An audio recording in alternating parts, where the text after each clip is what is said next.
Hello guys! Ayan, binigyan ako ni Mary Ann last week ng ampalaya. Ayan, lumalaki na siya. Dahil wala naman akong hardin, kaya yung terrace ko ang gagawin kong hardin. Diyan ko siya palalabagin sa mga bakal na yan. Ayan, babantayan ko hanggang sa magkabunga. I hope na bigyan niya ako ng bunga ng ampalaya. Ang bilis niyang tumubo. Malapit nang pumulupot ang kanyang mga sangadini sa bakod. Hair. Ewan ko kung anong tawag dyan. Bigyan mo ako ng maraming ampalaya ha. Please. Good morning! Ayan, pang 3 araw ka na dyan. Grabe guys, look naman, ang bilis niyang lumaki. Kasi, mabilis lang ang summer. Bibigyan daw niya ako ng maraming ampalaya. Look guys, ang ganda ng dahon niya, oh. Super.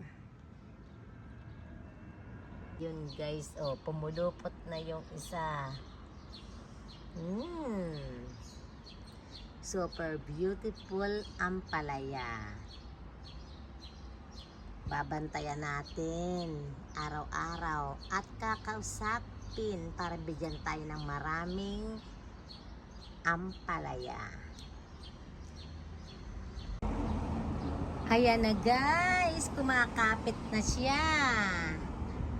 Pang 5 araw niya ngayon dyan. Ayan, kumakapit na. Masyado na akong excited.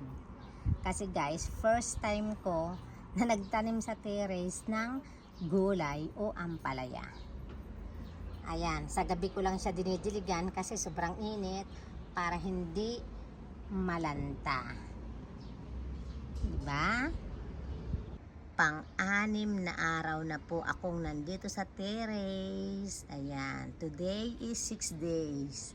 And look, kumakapit na siya, oh. Lumalabag na siya. Ayan.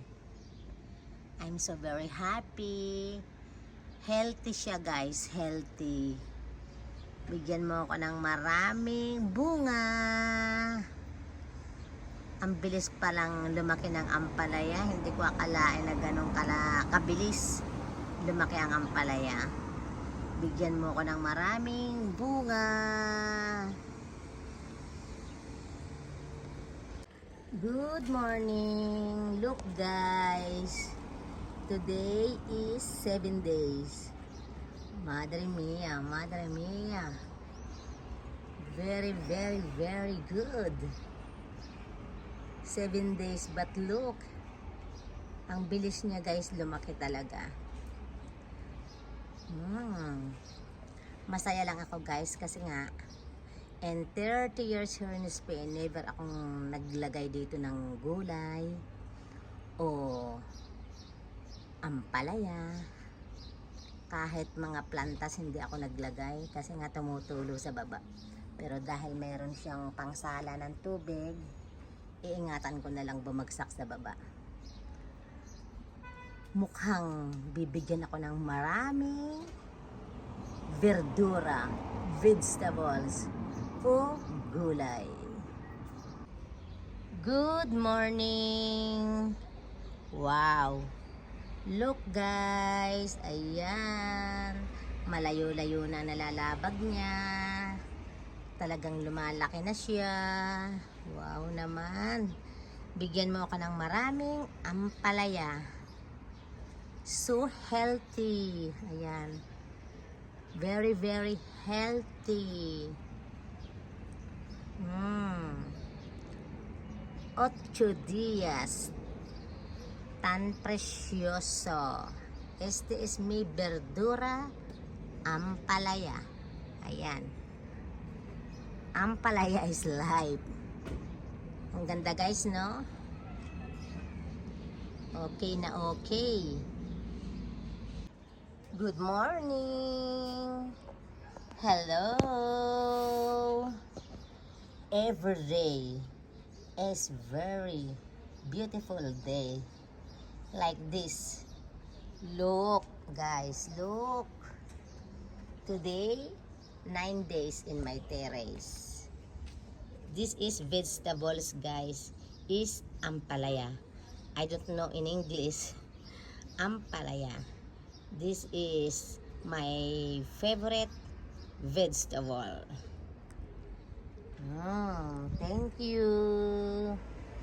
Thank you for everything because you're so very beautiful. Look, even it's very hot,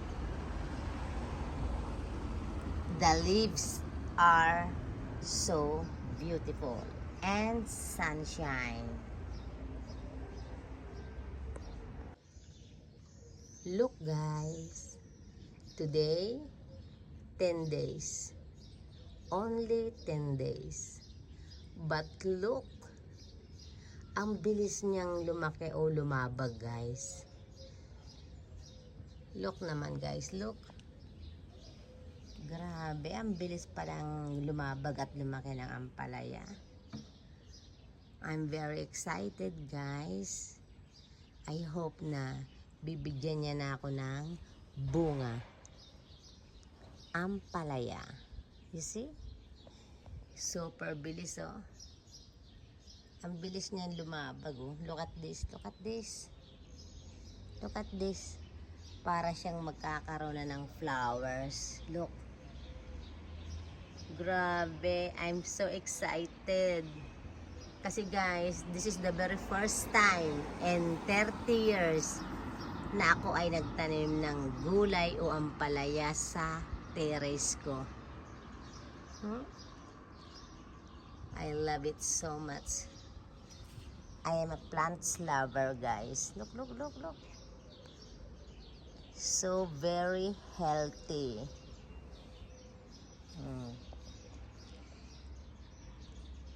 Look, they starting to have a flower.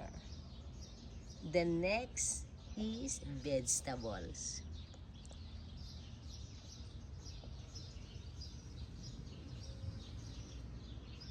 Kinunan ko siya, guys, ng video kasi this is very important dahil this is the very first time na ako ay nagtanim ng ampalaya sa aking terrace. See?